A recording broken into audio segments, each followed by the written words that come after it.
Asia কাপের B group অনেক interesting হয়ে গিয়েছে। তিনটে দল কোয়ালিফাই করার রেসে আছে, কিন্তু এখনো বোঝা যাচ্ছে না কি কোন দল কোয়ালিফাই করবে, কোন দুটো দল সুপার ফোরে পৌঁছে যাবে। একটা হচ্ছে বাংলাদেশ, একটা হচ্ছে শ্রীলঙ্কা, একটা হচ্ছে আফগানিস্তান। এই তিনটে দলের মধ্যে দুটো দল কোয়ালিফাই করবে, কিন্তু এখন পর্যন্ত বোঝা যাচ্ছে না কি কোন দুটো দল কোয়ালিফাই করবে। কালকে দুর্দান্তভাবে ম্যাচ জিতলো বাংলাদেশ এবং কোয়ালিফাই করার রেসে এখনো বাংলাদেশ আছে। বাংলাদেশ এখন পর্যন্ত বিদায় হয়নি।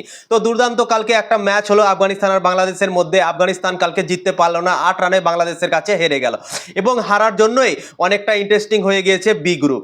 বি গ্রুপে শ্রীলঙ্কা 1 নম্বরে আছে এবং তারা দুটো ম্যাচ খেলেছে, দুটো ম্যাচ খেলে দুটোই ম্যাচ জিতে গিয়েছে।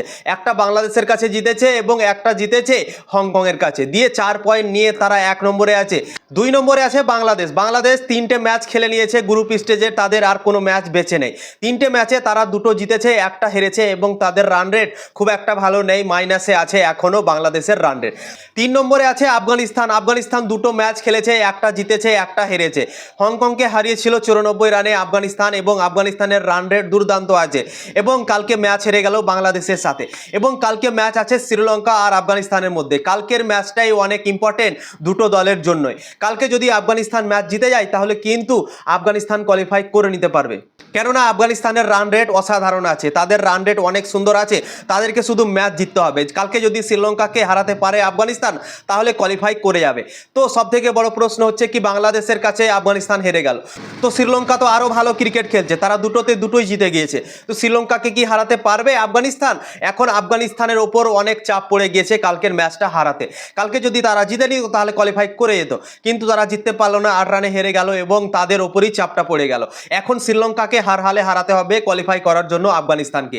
তো কালকে অনেক বড় ম্যাচ আছে আফগানিস্তান আর শ্রীলঙ্কার মধ্যে। কালকে যদি আফগানিস্তান জিতে তাহলে কোয়ালিফাই করে যাবে এবং আফগানিস্তান যদি কালকে হেরে যায় তাহলে কিন্তু বাংলাদেশ আর শ্রীলঙ্কা কোয়ালিফাই করে যাবে।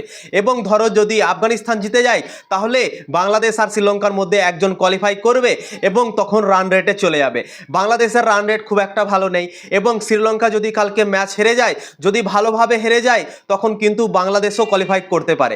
তো শ্রীলঙ্কাকে এই জিনিসটা ধ্যান রাখতে হবে কি খুব একটা ভালোভাবে হারলে চলবে না, হাড্ডাহাড্ডি লড়াই করতে হবে আফগানিস্তানের সাথে। যদি তারা হাড্ডাহাড্ডি লড়াই করে হেরে যায় আফগানিস্তানের কাছে তাহলে কিন্তু শ্রীলঙ্কা কোয়ালিফাই করে যাবে এবং আফগানিস্তান কোয়ালিফাই করে যাবে। এবং ধরো যদি শ্রীলঙ্কা একতরফা হেরে যায় আফগানিস্তানের কাছে তাহলে কিন্তু বাংলাদেশের কোয়ালিফাই করার চান্স বেড়ে যাবে, তখন পয়েন্টে চলে যাবে। তাহলে কিন্তু শ্রীলঙ্কা বিদায় হয়ে যেতে পারে এবং বাংলাদেশ কোয়ালিফাই করে নিতে পারে। তো কালকের ম্যাচ অনেক ইম্পর্টেন্ট। কালকে যদি শ্রীলঙ্কা জেতে তাহলে কিন্তু আফগানিস্তান বিদায় এবং শ্রীলঙ্কার বাংলাদেশ কোয়ালিফাই। কালকে যদি আফগানিস্তান জেতে তাহলে কিন্তু বাংলাদেশ আর শ্রীলঙ্কার মধ্যে তখন রান রেটে চলে যাবে, যাদের রান রেট ভালো হবে তারা কোয়ালিফাই করে যাবে। তো এই সমীকরণটা হচ্ছে বি গ্রুপের। দুর্দান্ত হয়ে আছে ভাই, বোঝাই যাচ্ছে না কি কোন দল কোয়ালিফাই করতে পারে। তো তোমাদের কি মনে হয় কোন দুটো দল কোয়ালিফাই করতে পারে 3টে দলের মধ্যে? অবশ্যই কমেন্ট করে জানাতে পারো।